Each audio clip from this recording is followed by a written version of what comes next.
A cor da cultura. Uma parceria. Petrobras. Cepir. Sidan. TV Globo. Canal Futura.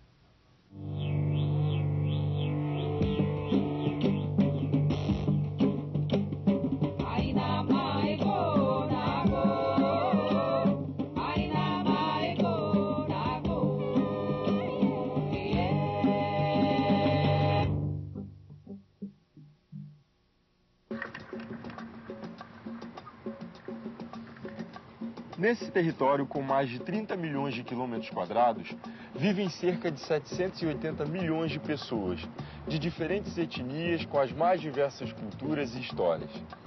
Essa é a África, região também conhecida como Continente Negro. Mas é no mínimo curioso saber que apenas um país da África tem mais negros que o Brasil. A população brasileira é composta por cerca de 76 milhões de negros, somando negros e pardos. Isso corresponde a 45% da nossa população, o que significa que a população negra não é exatamente uma minoria no nosso país. O Brasil é o segundo país com maior população de origem africana no mundo, ficando atrás apenas da Nigéria. Mesmo com toda a riqueza da influência africana em nossa cultura, história e economia, ainda sabemos muito pouco sobre aquele continente. Também, os livros da escola, as notícias dos jornais, historicamente vêm fazendo em nossas cabeças uma imagem estereotipada e simplificada da África. Mas que imagem será essa? Aquelas pessoas ali não sabem, mas elas vão participar de um jogo que a gente inventou para descobrir qual é a imagem que os brasileiros têm da África. Nós vamos pedir para 10 pessoas classificarem a África com 5 alternativas. A África é sinônimo de desenvolvimento ou atraso, de saúde ou de doença, de riqueza ou de pobreza, de estabilidade política ou de instabilidade política, de tribo ou de civilização. Ela tem riqueza, mas muito mal distribuída. Então o senhor colocaria o quê? Como riqueza ou pobreza? Agora depende, porque o país em si é rico, mas o povo é pobre. Instabilidade. Instabilidade política. Muito atrasado.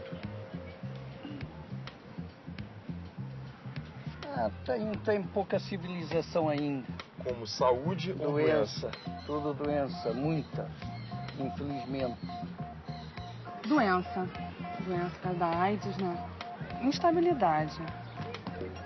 Por que você acha que é instabilidade? Por causa das guerras, né?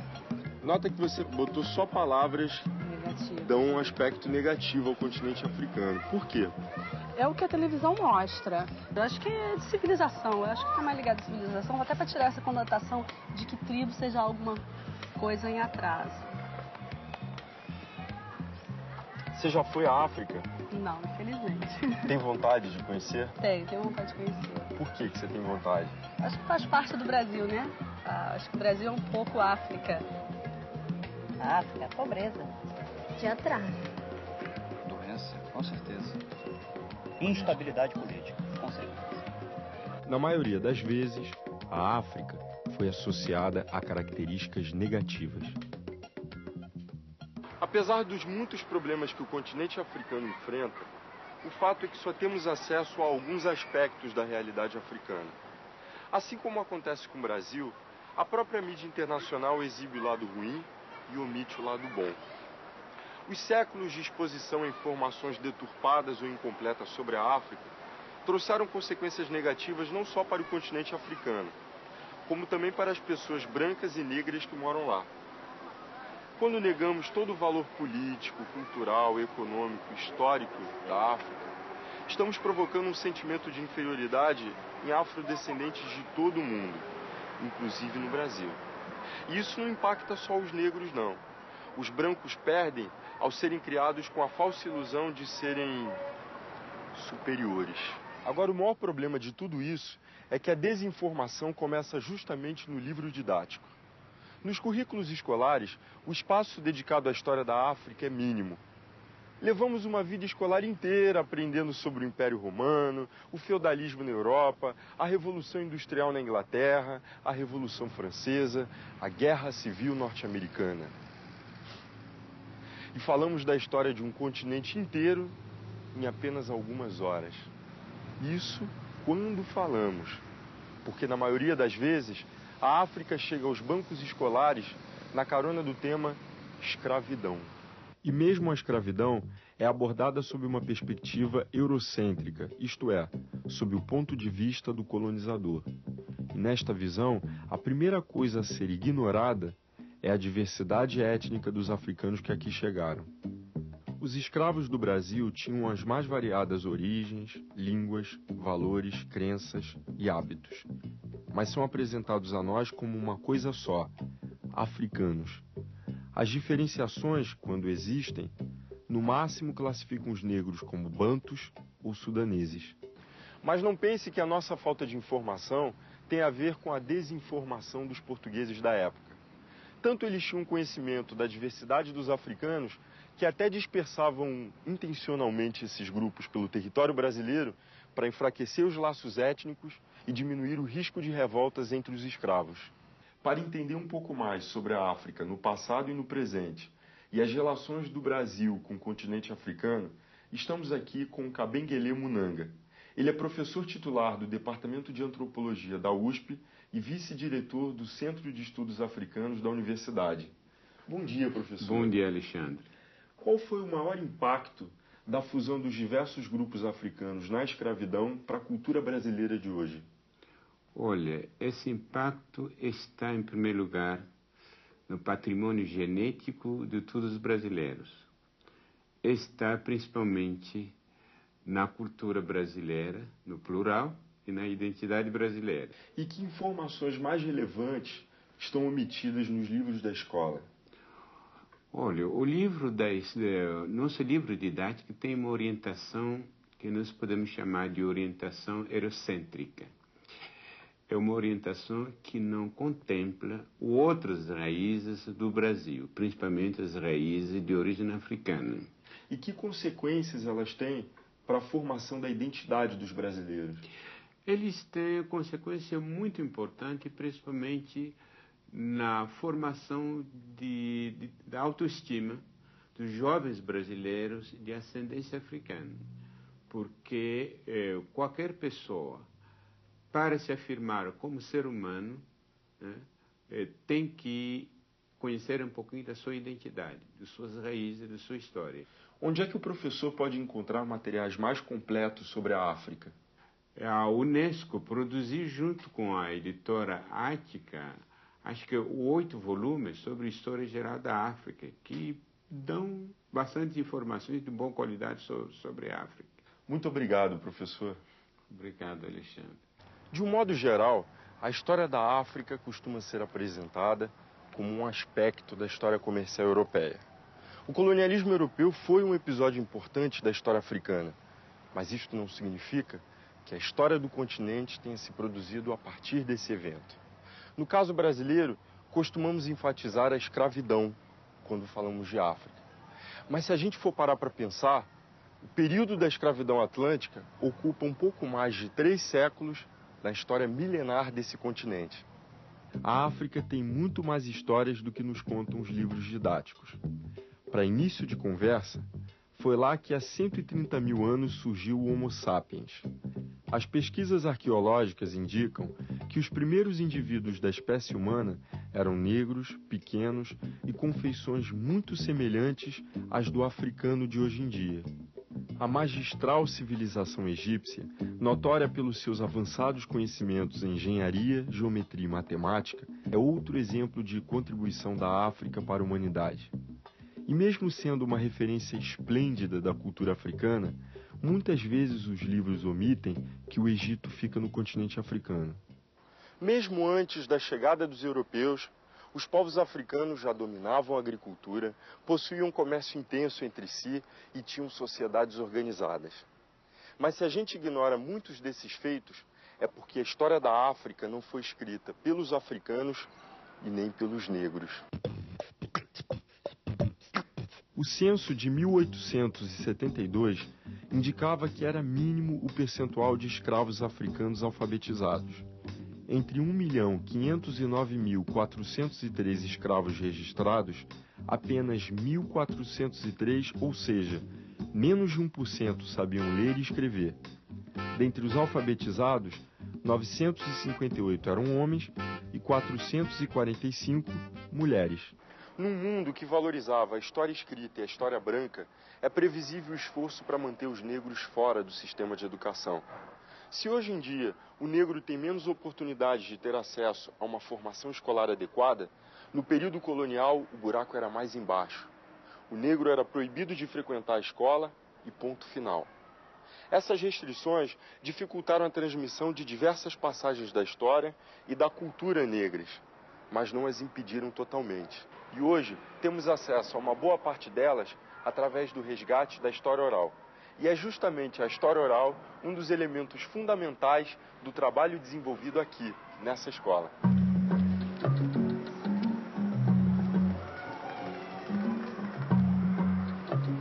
O desenho Kirikou e a Feiticeira traz todo o fascínio da tradição africana numa história que celebra a coragem, a curiosidade e a astúcia. A narrativa conta a história de Kirikou, um menino negro e franzino que é alvo de chacota de seus companheiros por causa do seu tamanho.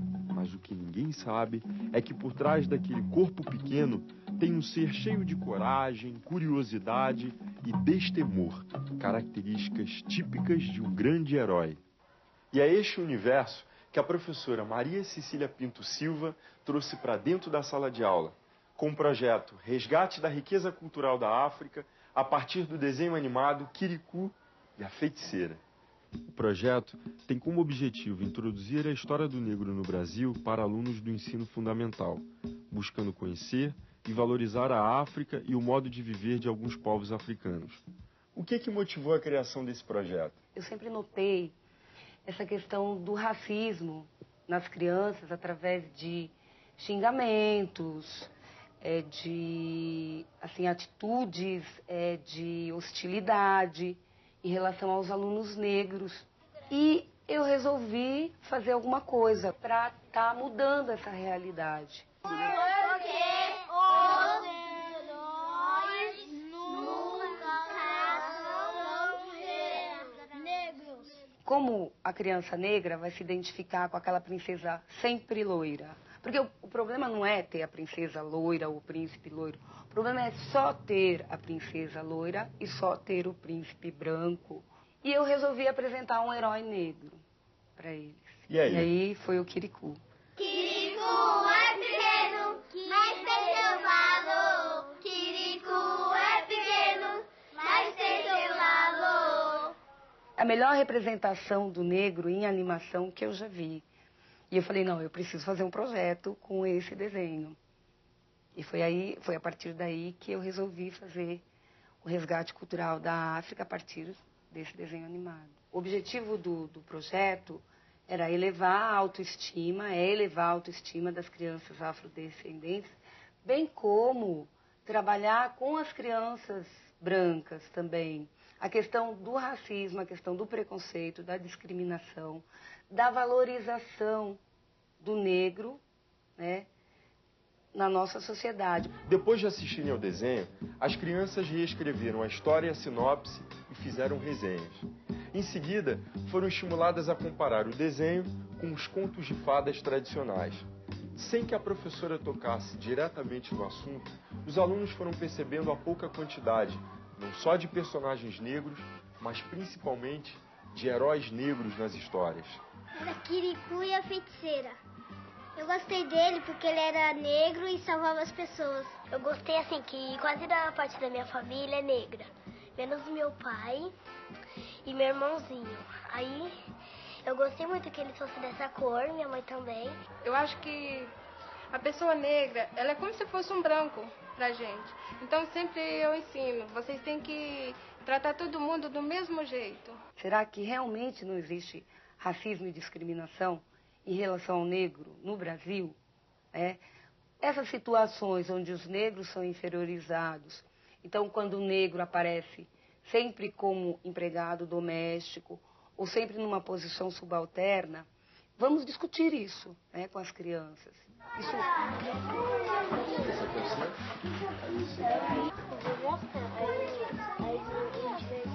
Toda vez que a gente se refere à influência africana no Brasil, tendemos a imaginar que uma única cultura homogênea foi trazida para o nosso país e que aqui permaneceu tal como era na África. Só que a cultura africana nunca foi uma só, assim como hoje também não é. A África possui uma incrível diversidade cultural e ambiental, divididos entre as suas 53 nações independentes. Mas a herança cultural brasileira tem raízes mais profundas em dois grandes grupos étnicos: os sudaneses, originários da Nigéria, Daomé e Gana, e os bantus, capturados no Congo, Angola e Moçambique. Estes foram em sua maioria para Pernambuco, Minas Gerais e Rio de Janeiro. Os sudaneses ficaram na Bahia. Os africanos trouxeram em sua bagagem cultural suas crenças, sua culinária e suas formas de sociabilidade. Mas essas práticas se transformaram em função do contato com outras tradições, das restrições ambientais e da necessidade de se adaptar a uma nova estrutura social. Entre os séculos XVI e XIX, 4 entre cada 10 africanos foram exportados para o continente americano. Neste período, os portos brasileiros receberam aproximadamente 3.600.000 escravos. A força e a influência da cultura que os africanos reconstruíram em terras brasileiras são inegáveis. Mas isso não impede que até hoje tenhamos uma forma confusa de encarar certas particularidades culturais do negro. Você quer ver um exemplo? Você já ouviu algo como: ele samba muito bem, isso aí vem do sangue. Ou jogar capoeira assim, isso é coisa da raça. Mesmo que declarações como estas, a princípio, tenham o intuito de elogiar, elas também revelam um preconceito.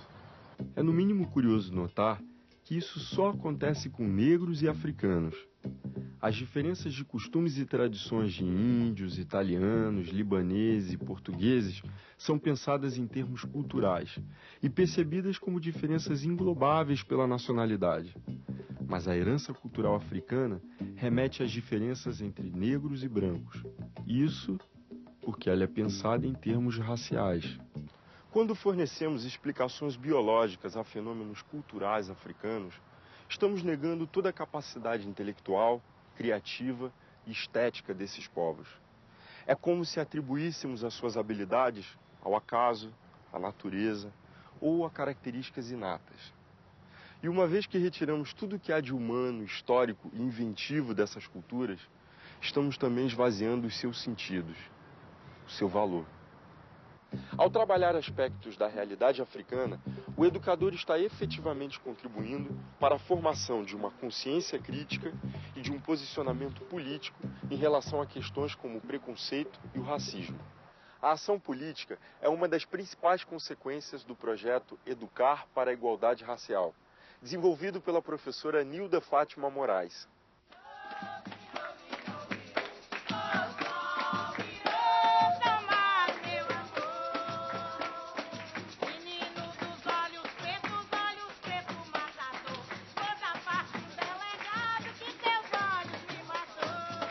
O projeto tem como objetivos estimular o debate sobre a Lei 10.639, que torna obrigatório o ensino sobre história e cultura afro-brasileira nas grades curriculares das escolas do país. Levar os alunos a conhecer as políticas afirmativas, os seus objetivos e as suas implementações e aprofundar os conhecimentos sobre as religiões de matrizes africanas. O que motivou a criação desse projeto? Foi a própria necessidade que eu senti com os meus alunos. Eu sou de um bairro de periferia. Tudo que acontece de ruim, sempre nós estamos envolvidos, então as pessoas já nos rotularam. E como meus alunos, a grande parte de lá, isso eu precisava achar uma maneira de eu fazê-los perceber que eles têm uma importância na sociedade, mesmo as pessoas tirando esse direito deles. Eu acredito que a partir do momento que você se percebe como cidadão, mas esse cidadão que você tem voz, que você tem direito, eu acredito que como educadora, para mim isso é primordial. Nós somos diferentes, sim. E essa diferença, ela tem que ser ressaltada. A gente tem que trabalhar a equidade. A diferença, porém, com direitos iguais. O projeto contou com aulas expositivas sobre a importância do ensino da história da África nos currículos regulares. E também realizou palestras com líderes de entidades locais que abordavam a temática. Como é que foi o trabalho da comunidade nesse projeto? Há sempre uma resistência, né? Porque alguns acham que não existe racismo no Brasil. E isso não é verdade. Nós diariamente encontramos dentro da escola diferentes etnias, diferentes culturas, né? E os alunos convivem, né, com essas diferenças e inconscientemente já colocam obstáculos e barreiras para aceitar o outro. Foi uma grande vitória a implementação da Lei 10.639, que possibilita as discussões e os debates em sala de aula, no cotidiano escolar, dessa cultura, né, afro-brasileira, da cultura africana, da história africana. Eu acredito que, através da prática dessa lei, muitos mitos serão quebrados e até mesmo as crianças que estão crescendo vão entender que não é a cor que faz o ser humano, é o caráter da pessoa, né? O sistema de cotas é uma política estimulada pelo governo federal através do programa Universidade para Todos, que estabelece cotas para alunos indígenas e afrodescendentes nas universidades. Infelizmente, no Brasil, há lei que pega e lei que não pega. Espero que essa dê certo. Que desde a infância, desde o jardim, a criança aprenda a conviver com a diferença, com o diferente e aprenda a respeitar. Aí, enquanto isso, essas cotas são mantidas, lógico. Aí vai chegar um determinado momento que não haverá mais a necessidade, entendeu? É esse meu posicionamento a respeito. Eu continuo defendendo, lógico. Eu sou contra. Começa daí já, porque só o motivo de dar cotas já diferencia, né? A disputa já começa por aí. E se desse capacidade para todos, desde o ensino fundamental ao ensino médio, final do ensino médio, acho que todos teriam oportunidade de prestar um bom vestibular e, assim, conseguir sem cotas, né? Porque falta mais uma política social aí, né? As atividades teóricas proporcionaram aos alunos um contato qualificado com a cultura africana. O projeto também desenvolveu oficinas de dança, teatro, jograis e painéis. E a escola participou da segunda coletânea da Consciência Negra. Aumentou também a minha autoestima como negro, né? Porque eu tinha uma visão mais reservada com relação à minha própria negritude. E hoje eu repasso o que eu aprendi para os meus filhos, que têm 2 filhos, né? E para eles terem uma opinião mais formada com relação a todo esse processo de ser negro.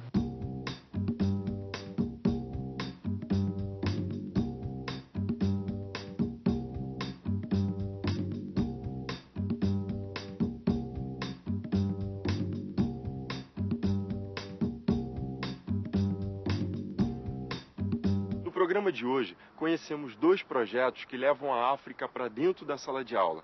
Esperamos que essa nossa pequena troca de experiências tenha estimulado você a trabalhar junto com seus alunos um pouco mais sobre o continente africano, os seus países e povos, suas histórias e culturas. O Nota 10 está terminando, mas é claro que você pode se aprofundar mais nos assuntos que aqui discutimos. Em Costas Negras, uma história do tráfico de escravos entre a África e o Rio de Janeiro, de Manolo Florentino. Os Libertos, 7 caminhos na liberdade de escravos na Bahia do século XIX, de Pierre Verger. A Manilha e o Libambo, a África e a escravidão, de 1500 a 1700, de Alberto da Costa Silva. Ou visite o site www.acordacultura.org.br.